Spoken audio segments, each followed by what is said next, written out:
अच्छा भाई, वो MCQs IFRS 9 हर स्टैंडर्ड की अपनी थीम होती है ना। अमोर्टाइज कॉस्ट और FET OCI के अंदर हम जो है वो ट्रांजैक्शन कॉस्ट को कैपिटलाइज करते हैं। FETPL में वो कहते हैं एक्सपेंस में डालो, तो ठीक है।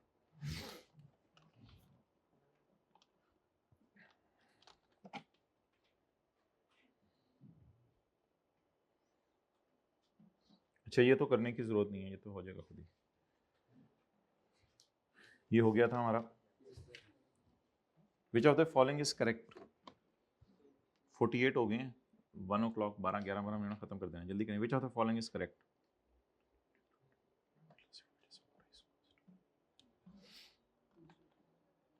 समरी खोल लेना इसके लिए। नहीं, मैं इधर खोल लेता हूँ बस। जी बताएं, ये यस है या नो है। Investment in equity of another entity can never be classified at amortised cost. Investment in share can never be classified at amortized cost. Done?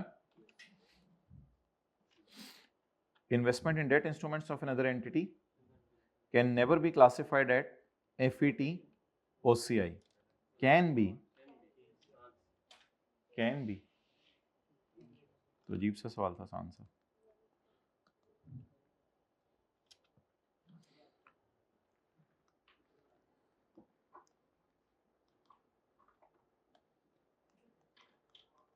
Date effective ना नोट कुछ नहीं करना, बस issues 100 million 5% debentures incurring issue cost of 3 million। भाई issues 100 million का मतलब issue price भी वही है, फेस वैल्यू भी वही है। अब मैं क्या करूं। The debentures are redeemable at premium. Premium जितना मर्जी हो, हमें क्या। डिफॉल्ट मॉडल कौन सा है डिबेंचर इशू करने का। डिफॉल्ट मॉडल कौन सा है डिबेंचर इशू करने का।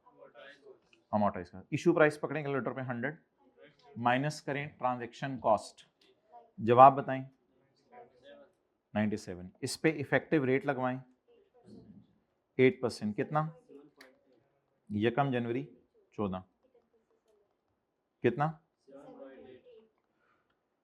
बाकी फेस वैल्यू 100 इंटू 5% कर दें। जवाब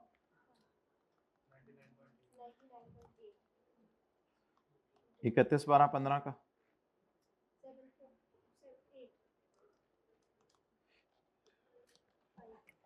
आगे जाने की जरूरत नहीं है। उसने डेटा इस साल का दिया, लेकिन इंटरेस्ट किस साल का मांगा है। अगले साल का। ये थोड़ा सा ध्यान रखिएगा, इंटरेस्ट अगले साल का मांगा है, वो 8 है। क्या नोट कर रहे हैं, वो कैलकुलेटर पे कैलकुलेशंस करवाएं, घर जाके नोट करना, टाइम ज़ाया करें अपना।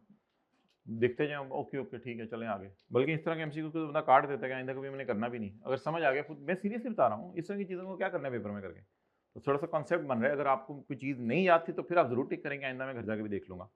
वसीम इशू 10 million 5% डिबेंचर यकम जनवरी, incurring issue cost of 4 lakh. अब इसमें रुपीज़ में मिलियन में इस वजह से पंगे लेते हैं बच्चे। ये असल में 0.4 मिलियन है।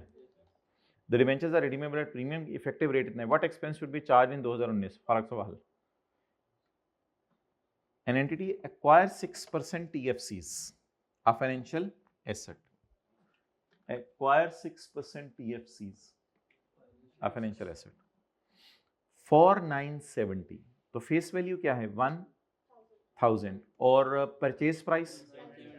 Interest is receivable annually in arrears. The TFC is redeemable at the end of year 3 at a premium of 3%. Premium को करना ही नहीं, आखिरी साल की एंट्रीज नहीं वो मांगता। The financial asset is measured at amortized. The effective rate is 8 calculate के बैलेंस शीट में ईयर 2 पे क्या जाएगा। काट दें सवाल को, क्या करना है आप लोगों ने। परचेज प्राइस पकड़िएगा 970 प्लस ट्रांजैक्शन कॉस्ट, वो सवाल में है ही नहीं। दूसरे साल की इंटरेस्ट इनकम मांगी हुई है। ऑन यकम जनवरी Silver purchased 4 lakh rupees 10 equity shares, ये फेस वैल्यू है, at a price of 30 per share, ये पर चेस प्राइस है। टी काउंट में क्या जाएगी पर। An irrevocable election was made, तो रखना किस पे है OCI पे। कैश बताएं 40,000 इंटू 30, ट्रांजेक्शन कॉस्ट भी ले लेते हैं 40,000 प्लस ट्रांजेक्शन कॉस्ट 30,000। जी बोले 1230। At year end the shares were trading at 60। Were trading का मतलब है मार्केट में इतने के बिक रहे थे 40,000 ज़रब 60 2400। What will be shown in investment इन, ओहो सारा सारा डेटा इरेलीवेंट है, 2400 डायरेक्ट निकाल लेना चाहिए था,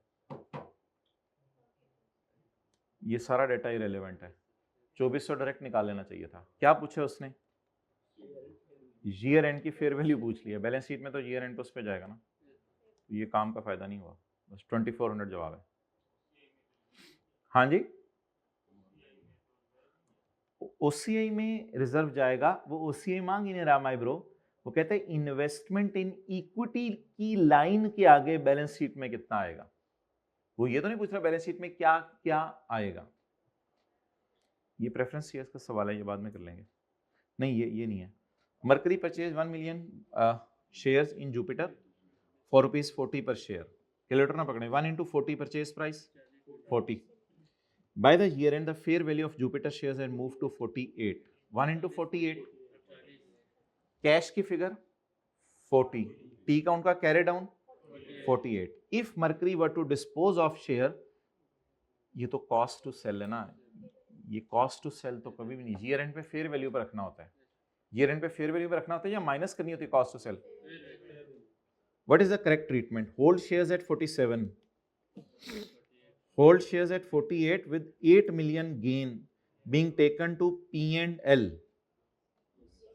हाँ डिफॉल्ट मॉडल तो P&L ही है, डिफॉल्ट मॉडल तो P&L है, ओसीए में नहीं लेके जाना, उस स्टेटमेंट चीनी इक्विटी में तो वैसे भी नहीं गेन जाता, वो गेन ओसीए में जाता है बेसिकली, 7.5 गेन नहीं बस।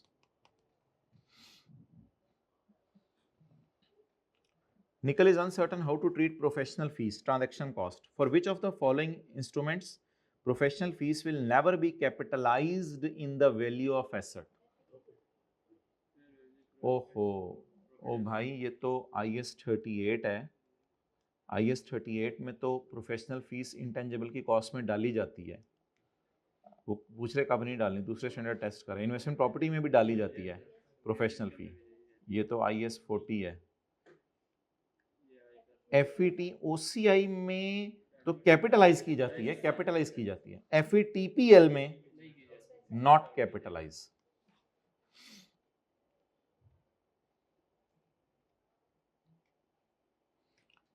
In order to hold debt at amortized cost, which two tests must be applied? amortized cost पे रखने के लिए कौन से दो टेस्ट अप्लाई करने हैं? एक minute, cash flow characteristic test और बिजनेस मॉडल टेस्ट, पेज 6 पे लिखे हुए। फेयर वैल्यू टेस्ट पता नहीं कौन सा, ये तो हमें पता भी नहीं, फेयर वैल्यू टेस्ट तो कोई नाम भी नहीं है, ये तो कोई टेस्ट है ही नहीं। कॉन्ट्रेक्चुअल कैश फ्लो, ये भी कोई नया नाम ही है, business model test. Which of the following are never classified as financial instruments?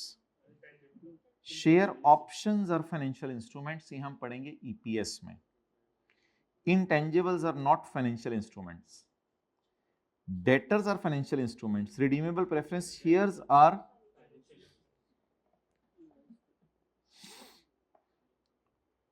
हाँ जी, we purchased debt instrument for fair value of 5 lakh, face value was 550, the debt instrument carries fixed interest 6%, effective rate it is held at amortized cost।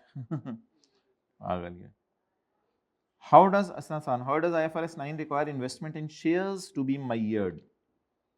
investment in shares को कैसे measure करना है? summary, investment in shares to be measured in the absence of any election at initial recognition।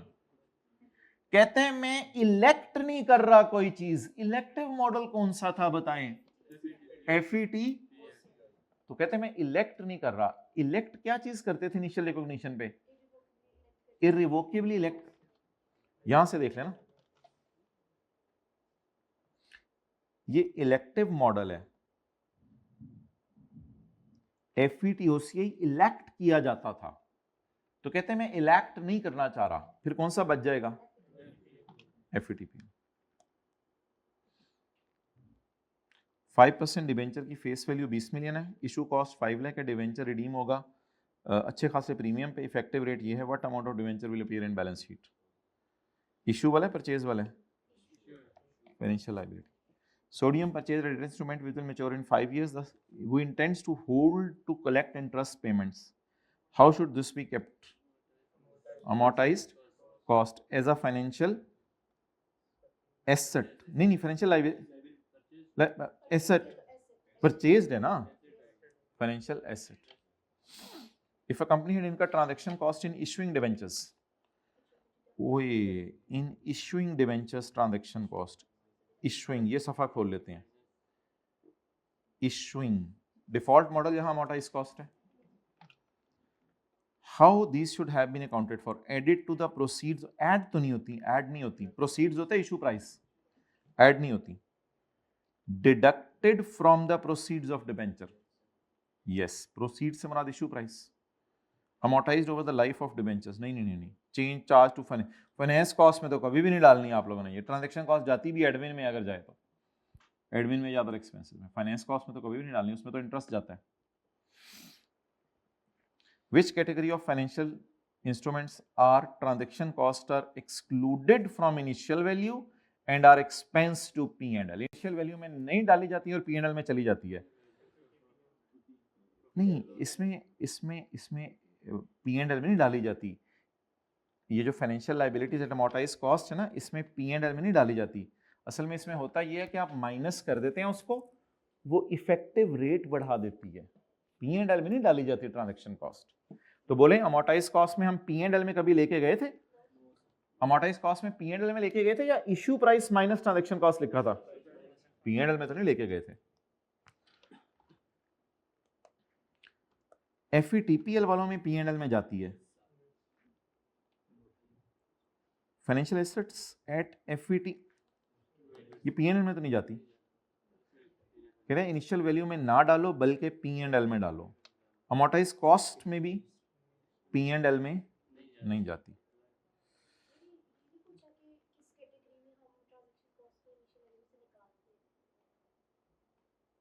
Excluded from initial value का मतलब ये नहीं कि minus करते हैं, वो पूछ ये रहा है. फिर आप आगे देखें ना, आगे P&L में भी तो नहीं लेके जाते, इसलिए पॉइंट ए का जवाब आपका गलत हो जाएगा. जरा सोचें, which category of financial are transaction cost thrown away from initial value, initial value में नहीं डाली जाती और P&L में चली जाती हैं. अब अगर आपके जहन में आ रहा है कि एक्सक्लूड का मतलब माइनस करना है, चले वो मैं मान लेता हूं, लेकिन अगर एक्सक्लूड का मतलब माइनस करना है तो माइनस करके P&L में तो फिर भी नहीं जाती. P&L में तो फिर भी नहीं जाएंगी ना, बल्कि करती हैं ट्रांजैक्शन कॉस्ट वैसे फाइनेंशियल लायबिलिटीज में माइनस होती है. माइनस होके ना इंटरेस्ट रेट को बढ़ाती हैं. वो ये शेयर्स खरीदे हैं, ये भी शेयर्स खरीदे हैं, और परचेज एग्रीमेंट तो कोई टेस्ट नहीं है, बिजनेस मॉडल टेस्ट है. एक टेस्ट का नाम है कैश फ्लो कैरेक्टरिस्टिक, तो दूसरे टेस्ट का नाम है ये, बाकी तो टेस्ट पता नहीं कौन से हैं. What is default classification for shares? Shares की डिफॉल्ट क्लासिफिकेशन, इलेक्टिव नहीं, डिफॉल्ट FETP.